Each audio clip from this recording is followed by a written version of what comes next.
Քո երազանքի բնակարանը Թևոսյան 1 կոտորակ երեքում է։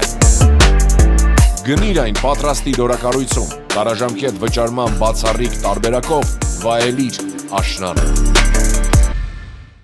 Ընթացակարգերի մասին խոսեցինք, մոտավորապես ժամկետներ ունեք, նա միջազգային հայտարարներ, բայց բոլորս էլ գիտենք դրանք տարիների, ամիսների պատմություն են նվազագում։ Կարող եմ ձեզ ասել։ Բանդում է եւ այդ բանդարկման օրերը գոնե նվազագույն առումով պատկերացում ունեք, ինչքան է լինելու։ Քաղաքական հետապնդման պայմաններում, երբ հաշվի արդարի խոստումները տրվում են գործադիր իշխանության ղեկավարի կողմից եւ անշեղորեն կատարվում են գործնականում, կանխատեսում անել հնարավոր չէ։ Երբ մենք խոսում ենք իրավունքից դուրս գործընթացի մասին, երբ մենք խոսում ենք, որ անձը մայր աթոռը պաշտպանելու համար հիմա գտնվում է Երևան կենտրոն քրեակատարողական հիմնարկում, իսկ մինչ այդ էլ գտնվում էր Արմավիր քրեակատարողական հիմնարկում, մենք իրավունքի կանխատեսում չենք կարող անել։ Մենք մի բան կարող ենք պարզապես խոստանալ, որ այդ ամենը ի վերջո իրավական տվյալներ են եւ ոչ միտեղ չեն կարող կորել։ Այնպես խոսում ենք, չէ՞ որ տեսանյութը զննվում է, չերկիզվող պահարանը եւ այլ, այս ամենը հանրության աչքի առջև է կատարվում։ Ի վերջո մենք խոսում ենք ակնհայտ անմեղ անձի նկատմամբ, սա իրավական կատեգորիա է, քրեական հետապնդման մասին։ Մենք խոսում ենք ակնհայտ անհիմն կալանավորման մասին։ Այս ամենը ի վերջո վաղ թե ուշ իր իրավական հետևանքները ենթադրելու է։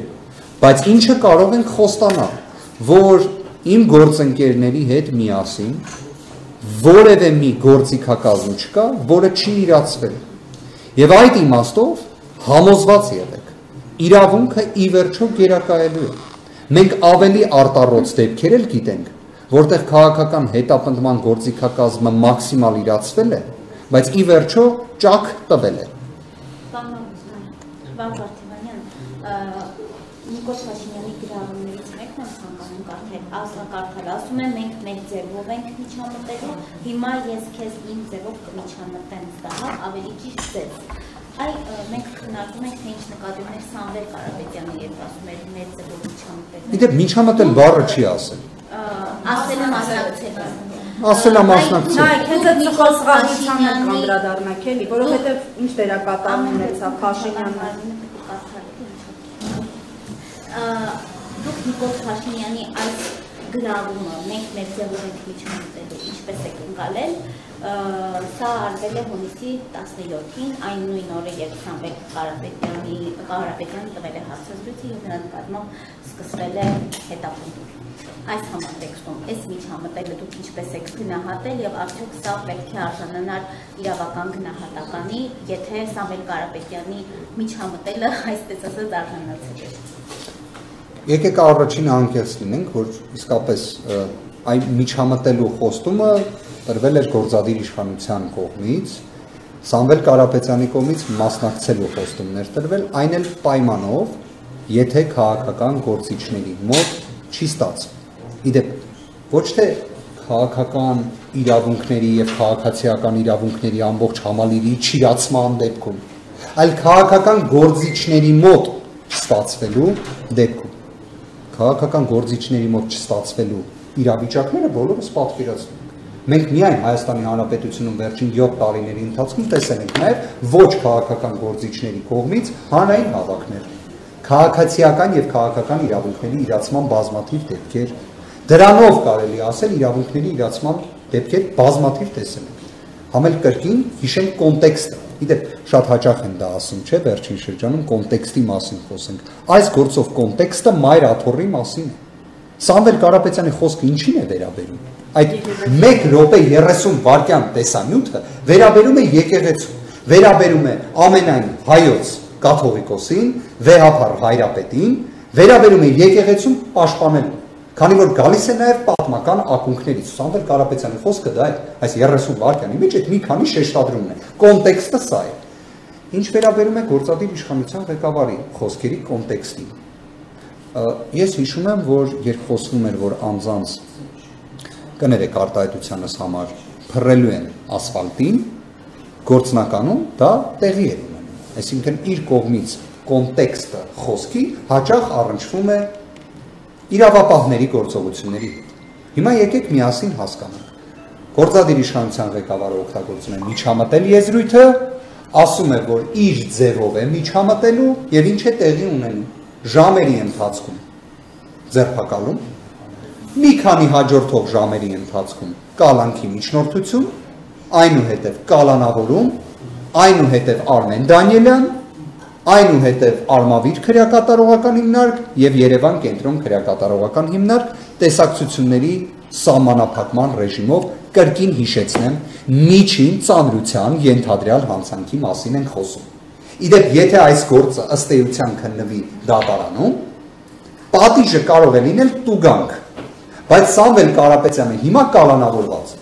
եթե սա իրավական աբսուրդը չէ եւ ընդգծված քաղաքական հետապնդում չէ,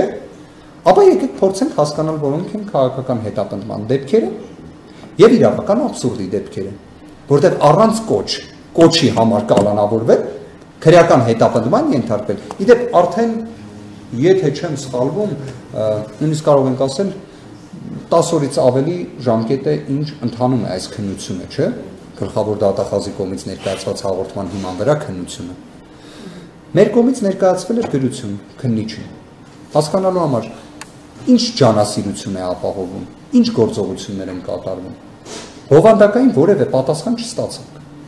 Կարող եմ պնդել, կարող եմ արդյոք պնդել, որ իրականում ոչ մի գործողություն չի կատարվում։ Պարզապես պետք է Սամվել Կարապետյանին կալանավորել, որպեսզի հեծի նկատմամբ միջամտությունը կատարել։ Կարող եմ այս պնդումը կատարել։ Կարող եմ ասել, որ այս պնդումը բխում է 2025 թվականի հունիսի 17-ի գործադիր իշխանության ղեկավարի կողմից ուղիղ տրված խոստումից։ Կարող եմ նման պնդում անել։ Կարծում եմ կարող եմ։ Այս պնդմանը հակադարձող տվյալը ո՞րն է։ Փաշինյանի հանրայնացրած նամակը, որ ինքը ավելի վաղ է ցույց տվել հեծով զբաղվել։ 25-ից մայիսի այո։ Այսինքն ավելի վաղ էր տրվել ցույցում հակասահմանադրական գործողություններ կատարել։ Հեծը տեղյակ է եղել, թե իրենց ինչ է սպասվում, դրա Հասկանում եմ, այսինքն հեծի վերաբերյալ գործողությունների խոստում է տվել, որը ընդհանրապես օրենքի եւ սահմանադրականության հետ կապ չունի, բայց իրավական պաշտպանվածության մեխանիզմները, կարծում եմ դուք նաև մամուլով տեղեկացաք դրա մասին, միջազգային իրավական պաշտպանության մեխանիզմները, այդ թվում արբիտրաժային մեխանիզմները, այդ պայմաններում Սամվել Կարապետյանի մոտ ինչ մտահոգություն պետք է առաջացած լինի։ Այսինքն լավ, գոնե եկեք այսպես նայենք, հա, հարցին։ Նիկոլ Փաշինյանի կողմից որևէ արտահայտություն չի կատարվել եկեղեցու մասին, որևէ միջամտություն տեղի չի ունեցել, մենք բոլորս չենք տեսել ինչպես են հարյուրավոր իրավապահները մուտք գործում վեհարան, բայց չգիտես ինչի Սամվել Կարապետյանը հեծի համար անհանգիստ լինելով հայտարարություն է անում։ Գիտեք, ամեն ինչի շուրջ մենք միշտ կարող ենք նայել աբսուրդի կանխավարկածով։ Կարող։ Իդեպ վերջին տարիների ընթացքում դա էլ որոշակի մարտավարություն է, ես հասկանում եմ։ Քաղաքական իշխանությունների կողմից դա հաճախ է կատարվում։ Այսինքն ամեն ինչի վերաբերյալ փորձել մի հատ աբսուրդային հակափաստարկ բերել եւ համառորեն դրան հավատալու փորձեր կատարել։ Բայց եկեք իրար հետ մենք կարող ենք այդ պարզ վարժությունը կատարել։ Մայր աթոռի նկատմամբ միջամտություն է տեղի ունենում, որը Մայր աթոռին ամենախոշոր բարերարների կողմից խիստ քննադատության է արժանանում։ Եվ դրա համար պետք է քրեական հետապնդում լինի։ Ես կասեմ հակառակը, իրենց պետք էր ամեն կերպ Սամվել Կարապետյանին մեկուսացնել, այ որպեսզի հեծի հետ կապված կատարեն են գործողությունները, որոնք կատարում են, բայց այդ մասով էլ եմ ուզում մի բան ասել։ Ես մեծ հույս ունեմ, որ իսկապես այդ պատասխանատվությունը իրենց գործողությունների քաղաքական պատասխանատուները գիտակցում։ Ես տեսա, որ նախագիծը ներկայացնում էր Վլադիմիր Վարդանյանը, մասնագիտությամբ իրավաբան, գիտությունների թեկնածու, միջազգային իրավունքի ոլորտում առավել քան մասնագիտացած։ Ես վստահ եմ, պարոն Վարդանյանը շատ լավ գիտակցում է այս գործողությունների արդյունքում։ Եթե ի վերջո այդ իրավունքի միջամտությունը տեղի ունենա, ձեռնպահ չմնան այդ իրավունքի միջամտությունից, պատասխանատվությունը կրելու ենք բոլորս, որովհետև Հայաստանի Հանրապետությունն է պատասխանատվության ենթարկվում։ Սամվել Կարապետյանն ասաց, թքած ունեն իրենց վրա, իրենց հեծի վրա։ Հիմա դուք ասում եք կալանավորեն, որ հեծը վերցնեն։ Այ այստեղ ի վերջո թքած ուներ Սամվել Կարապետյանը հեծի վրա, թե չէ։ Ես կարծում եմ առաջիկայում, չնայած այս ողջ ռեպրեսիվ, իրականում դասական իմաստով ռեպրեսիվ միջամտությունների երբ որոշակի ճեղքում կկարողանանք իրականացնել իրավունքի վերականգնմանն ուղղված գործողությունների որոշակի արդյունքներ կկարողանանք ապահովել, իսկ ես համոզված եմ, որ մենք դա կարողանալու ենք ապահովել, կարծում եմ ձեր հարցադրումը իսկապես հնարություն կունենաք փոխանցելու հենց Սամվել Կարապետյանին։